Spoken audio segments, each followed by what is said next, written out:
but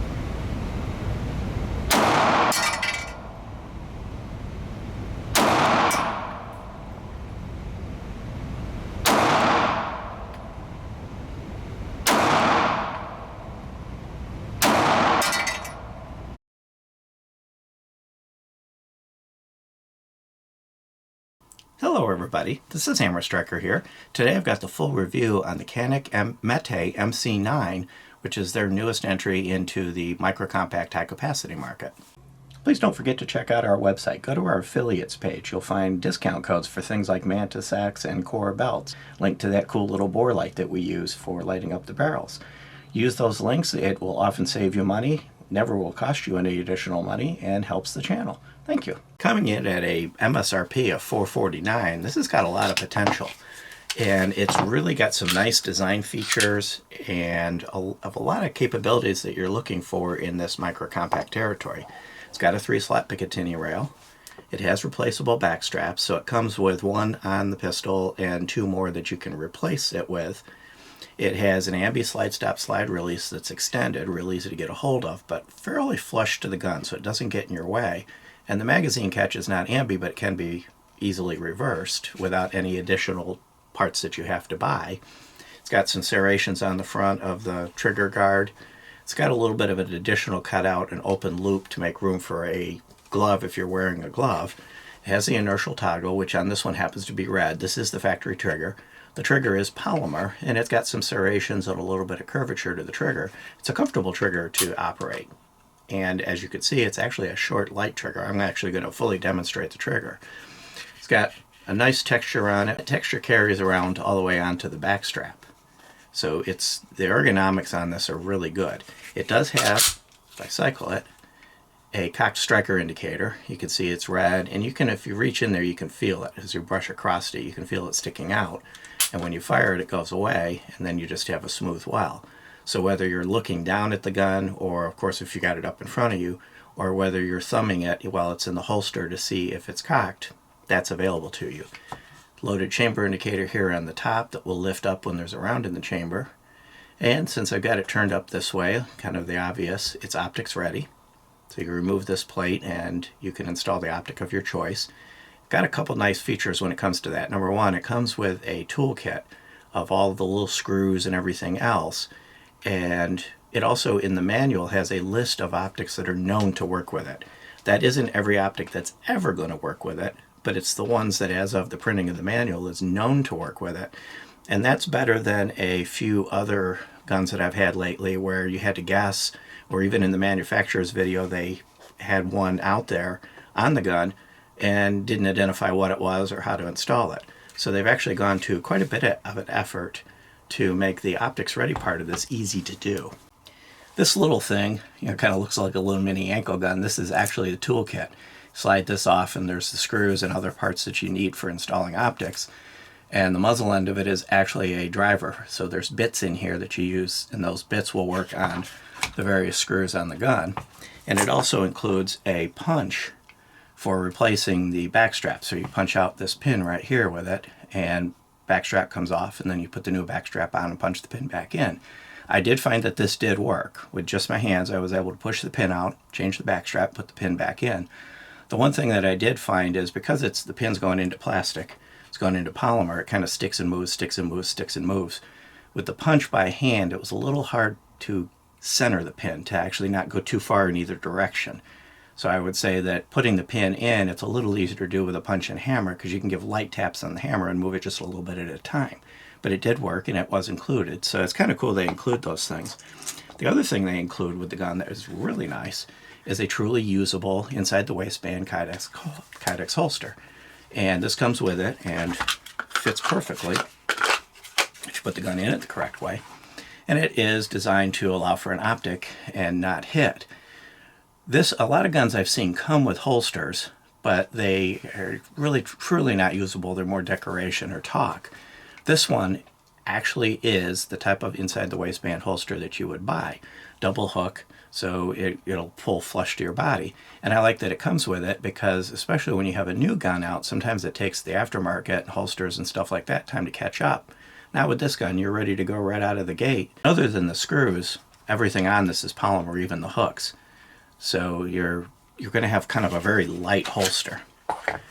From a sights perspective, other than I'm not a fan of blackout rear sights, the sights are actually pretty good. It's a nice big dot up front with enough of a gap that you can find the front dot and differentiate it from the rear sight. It did slow me down a little bit shooting, but I was able to pull nice tight groups. So there's enough of a gap there. I was able to overcome the blackout rear and pull nice groups. It just took me a little longer. If there were 3 dots, I'd be able to line up faster and probably be able to pull the same groups just more quickly. If you don't like the sights, they are of course dovetailed and replaceable. And if you put an optic on it, the sights then become irrelevant. You do see a lot, the blackout sights coming on Optics Ready guns a lot. I think it's when you do actually put an optic, it prevents the rear sight from being a distraction. But I do like to have dots when I'm going to use the rear sight if I'm not going to put an optic on it, or if I'm going to fall back to that sight for a backup in an optic failure situation. I did mention that the flush mag is 12 rounds, and that's actually pretty good for this category. 10 and 11 seems to be common in this category, and the extended mag is 15. Now, to the best of my knowledge, this doesn't use other Canik mags. I've seen some comments that it does and some that it doesn't. I know that the TP Elite that I've got, the mags didn't fit. The locking tabs here are actually in a different position on it. So probably there is a series of mags that will fit from the other guns, but it's not going to be universal. And I think as more people try it with different models that are out there, we'll get more and more information of what other mags may work in it. But Canik is usually pretty good about getting their mags out there. So even if other mags don't fit or don't work reliably, you should be able to fairly soon get other mags for it. Let's talk about the trigger. As I showed that briefly at the beginning, it's a nice trigger. So we'll start with it's about 4.5 pounds is what it averages. Minimal take up. Kind of a longish wall, but it's a really smooth, soft wall and a break all the way at the back. Really short reset with an audible click. I didn't feel it so much as heard it. A little bit of take up to get back on that wall, and then a short crisp wall at that point.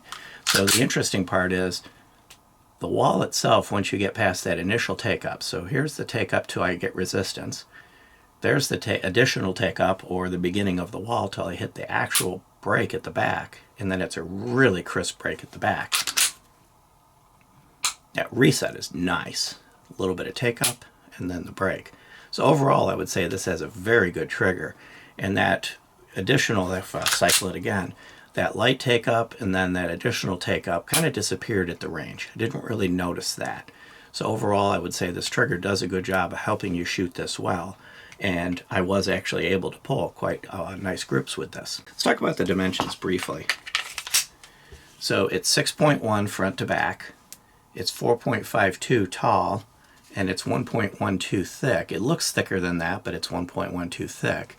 So it does fit into that micro compact territory. The length kind of right in the edge of that. Some of the other micro compacts are shorter, but it still does fit that territory. And it weighs 21.27 ounces with the 12 round mag, the flush mag. A couple things from a safety perspective. It has the inertial toggle. It has the internal drop safeties that you're used to on all of the striker guns that are out there today. And then of course the additional striker status indicator and loaded chamber indicator I mentioned. The website kind of implies that there may be a 380 version and a 40 version of it coming. There's a little chart on there that mentions them. But as of the making of this video, it's only available in 9mm.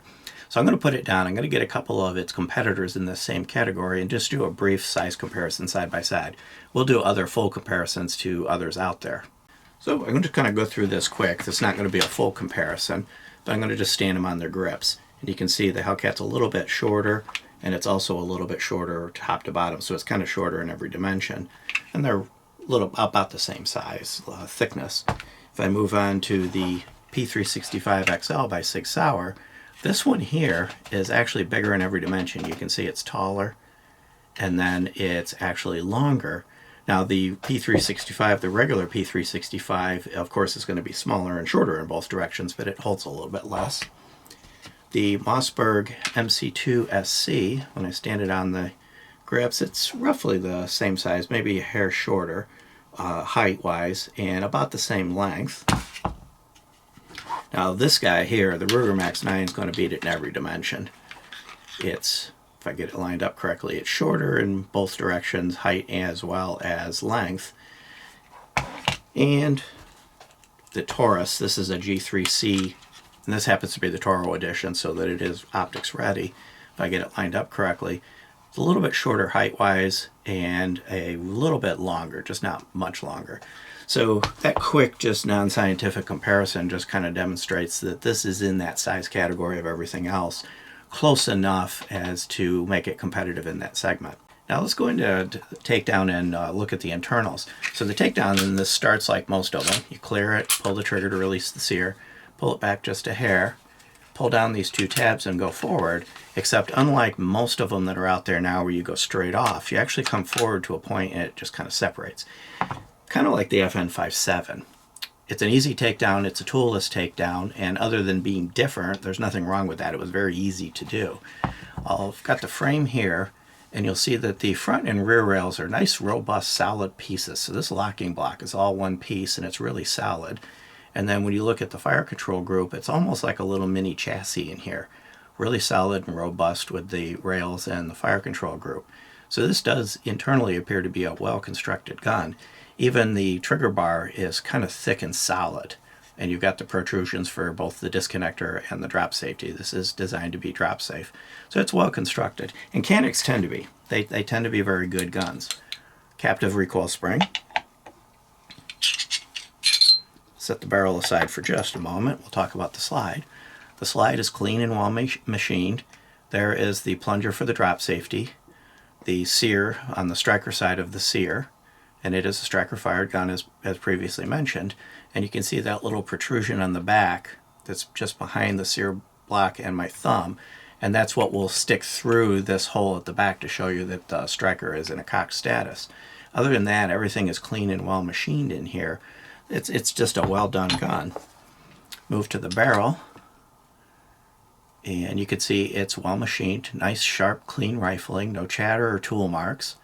It is conventional rifling, and it has a nice highly polished feed ramp. So you're getting right on the edge of full mirror polish here at this point. You can see a little bit of marks where it isn't completely a full mirror, but it is actually quite a nice feed ramp. And other than the one malfunction, you saw that in the other video that we put out, where the shorter mag, the flush mag, fully loaded against it being Barney, a little bit of fuzz in there, had a problem feeding the first round, the first cycling round, which I'll update if that goes away after a little bit of a break-in period. I'm going to grant a break-in period for that. I tend to look at things like that, if they go away within the first couple hundred rounds, as just being a break-in issue. Reassembly is just as easy. Put it together. That captive guide rod makes it really nice. Now, this part's a little different. Normally you'd be coming up here and lining up, and you don't do that. There's two notches right here and right here, and they would line up with the front guide. And you just kind of set it on there. And of course I'm having problems doing it because I'm doing it sideways to try to show it on camera. If you're doing it turned to face you, like you're paying attention and not trying to show somebody else, it's actually really easy to do. You just drop it on there, line it up, and pull it back, and you're back in business. So I would say this is a very easy to maintain gun, and that little difference in how you do it is not significant enough to choose a different gun over this one just because of that. You just get used to how that works, and it's really easy to do. Beyond that, if you like our videos, please give us a thumbs up, share, subscribe, click that bell to be notified. Check us out on Utreon, where we can do some videos that we can't currently do on YouTube anymore. We're also on Instagram, Twitter, Rumble, Getter, pretty much everywhere. And if you could support us on Utreon, then you'll be able to see some of those videos that we can't do on YouTube anymore. Thank you.